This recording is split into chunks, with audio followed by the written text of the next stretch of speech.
consultório de pequena cirurgia da Universidade de Fortaleza e vamos apresentar para vocês o material da caixa básica de pequena cirurgia.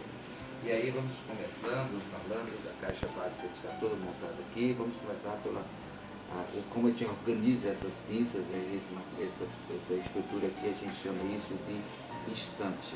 Então elas vêm tudo organizadas nessa estante. E a gente organiza essas pinças aqui no nosso campo cirúrgico, pensando nas etapas da cirurgia. Então, o material de diérese, o material de síntese, o material de hemostasia, as pinças auxiliares, o afastador e as duas cubas para o anestésico, o soro e também o material de asepsia e antisepsia. Então, vamos começar pelo material de diérese. Aqui nós temos um cabo de bisturi. Observe que neste cabo de bisturi existe uma numeração. Essa numeração é a numeração 3, que é utilizada para as lâminas que tem a primeira dezena, 15, 13, a gente usa esse cabo de bisturi. Então tem um cabo de bisturi número 4, que é utilizado para as lâminas de segunda dezena, lâmina 20, 22, 24, que é a numeração número 4. Temos duas tesouras. Uma tesoura de tecidos, né, que é utilizada para tecido, é uma tesoura mais delicada, ela é curva nesse exemplar aqui, e é uma tesoura de Metzenbaum.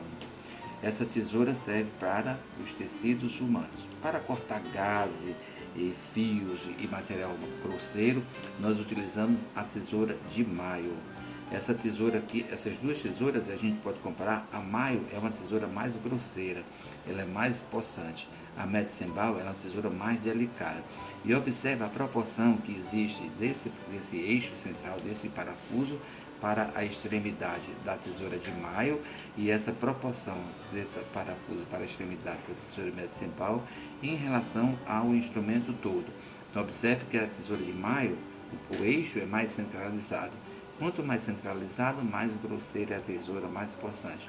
Então, por isso que a gente utiliza para cortar drenos, gases e fios. Nós temos duas pinças, que são pinças anatômicas. A pinça anatômica com dente e a pinça anatômica sem dente. Essa aqui a gente chama comumente pinça dente de rato. E aqui a pinça anatômica simples. Esse aqui é o material que a gente usa para auxiliar as suturas e também serve para testar a sensibilidade. Nós temos aqui o porta-agulha, né? O porta-agulha é o que a gente reconhece um porta-agulha.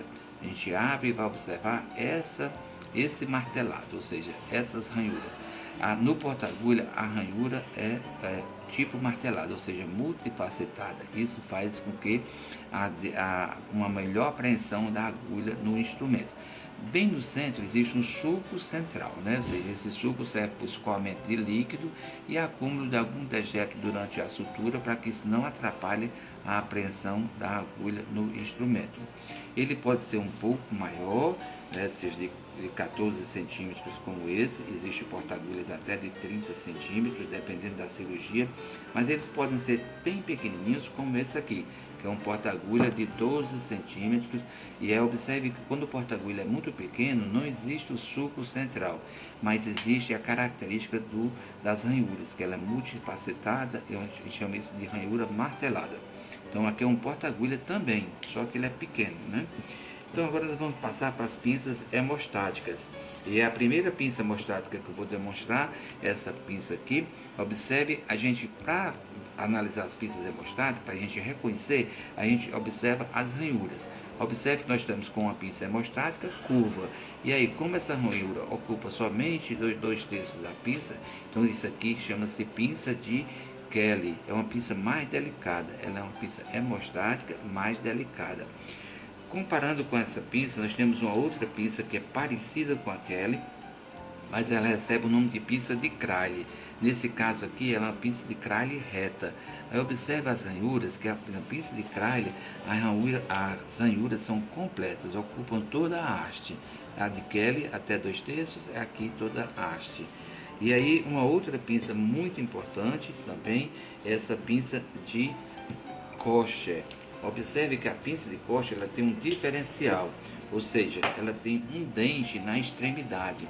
E essa pinça de costa ela é muito utilizada quando a gente quer pinçar uma estrutura em que não permita deslizamento da pinça. E aí o dente serve realmente para isso. Mas observe que ela é uma pinça bem mais grosseira, bem mais possante. É muito utilizada nas cirurgias de esterectomia. Pinça de costa é a pinça que tem esse dente na extremidade. A menor pinça da caixa básica é esta pinça aqui. Ela, por ser menor, ela recebe o apelido de pinça mosquito, mas o nome dela é pinça de Hauschel. Ela é uma pinça hemostática, ela tem as ranhuras do mesmo jeito das outras hemostáticas, porém as ranhuras são mais delicadas. São utilizadas para pinçar pequenos vasos, às vezes pinçar um fio quando vai fazer os reparos cirúrgicos, né?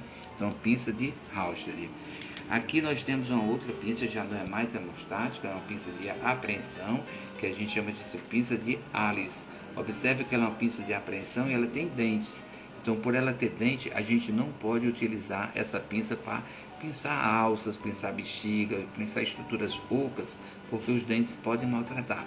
Mas ela serve para apreensão de outras estruturas, nódulos, que você precisa fixar, precisa fazer a apreensão sem que você esmague a estrutura.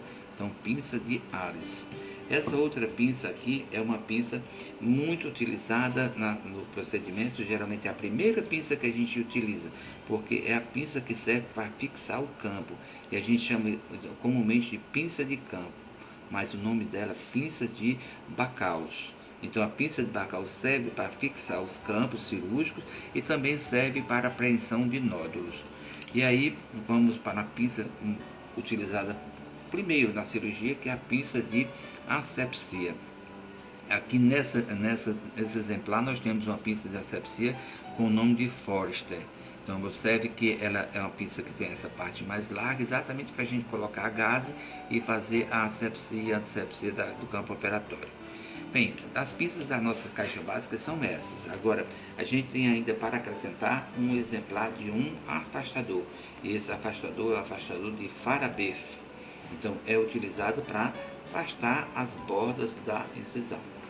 E aqui nós temos as duas cubas que são utilizadas para colocar o anestésico, ou também colocar o soro e colocar também o antisséptico. E nessa caixa básica ainda temos esse indicador químico de esterilização.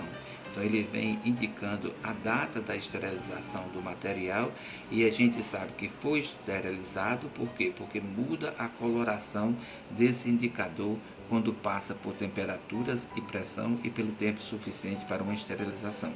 Bem, essa é a caixa básica, essas são as funções. Desejo boa sorte para vocês, que vocês aprendam, que sejam de grande utilidade